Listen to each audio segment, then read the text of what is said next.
Are Scarlet and Violet booster boxes a better investment than Sword and Shield right now? I think so, and here's why. We're over on TCG Player, and I picked some booster boxes that I like from both Sword and Shield and from Scarlet Violet. I pulled them up on a year chart, and we're going to take a look at how they've performed and how I think they're going to continue to perform over the next 6 months to a year. Let's just talk about it.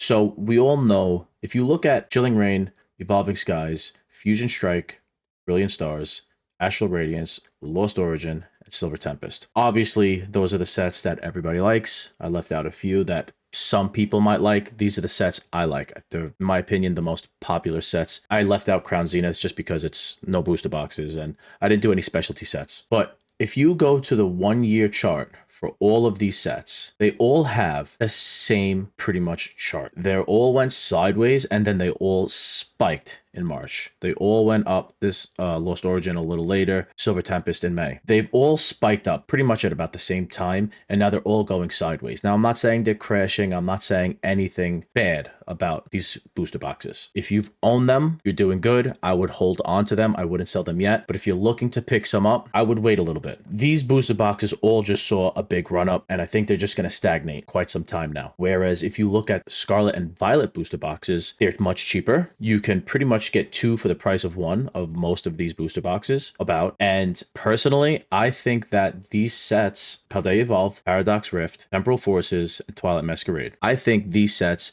have a better chance of doubling in price than the Sword and Shield booster boxes do. I think Sword and Shield booster boxes are going to go sideways for a while, but I think, like, especially the earlier sets of Scarlet and Violet, I just think they're a better opportunity right now. I mean, Paldea Evolved kind of scares me a little bit. I don't have any inside information. I don't know if these sets are going to be reprinted. I don't know if there's any confirmation. I heard a little something about 151, but I don't really know. What I do know is I'm part of a wholesale program, and I have some sort of list that I can look at to see what's available. Every booster box is available except for Paldea Evolved. I don't know how to approach Paldea Evolved. It's a very good set to invest in. However, I don't know if they're going to come down. I think it's worth to maybe pick some up just in case it never sees a reprint. You know, I don't know what the new printing schedule is for Pokemon. I don't know these things. If it doesn't come, will it ever come down? Will it just keep going up? Possibly. So I don't know if you want to get a couple boxes just to be safe. Very similar to Twilight Masquerade. Twilight Masquerade is not expensive, but considering what booster boxes usually sit at when they first release, Twilight Masquerade is already pretty expensive, but it's still readily available. So I don't really know how to approach Twilight Masquerade either. I don't know if it's just going to keep going up. I don't know if it's going to start coming down. I don't know if people are going to get tired of it. We'll see what happens when the next set comes out. Maybe it loses some heat. Maybe it calms down a little bit. I don't know. So I'm staying away from Twilight Masquerade right now. But Paradox Rift and Temporal Forces, I think for $100 is a much better bet than Chilling Reign at $200, Fusion Strike at $240. You can get two of them. You can get two of each of these boxes. Instead of buying a booster box of Chilling Reign and a booster box of Fusion Strike, you can buy two Temporal Forces and two Paradox Rift.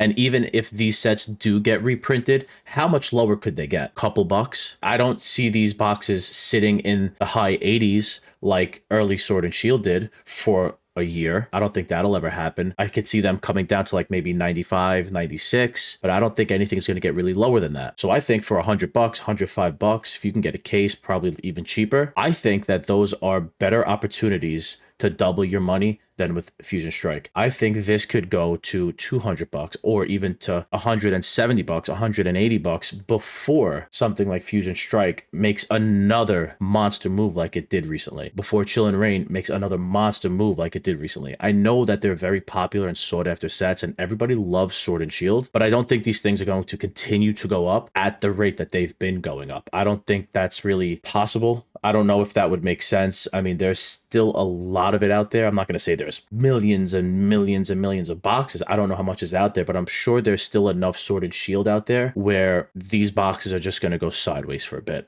There were a lot of transactions over the past couple months of these boxes, and I think people are just going to kind of step away and let them ride for a bit. So I think I would start investing into Scarlet and Violet, and then in 6 months to a year, maybe start relooking at some of these Sword and Shield boxes. And if they're still going sideways for that long, then maybe it might be time to step back into Sword and Shield and maybe look at picking up some of those boxes, because, you know, as time passes, things do go up. Again, we'll talk about that in 6 months to a year. See if I'm a genius or an idiot. So let me know what you guys think down in the comments. Am I a genius? Am I an idiot? I think I'm both. See you guys in the next video. Thanks for stopping by.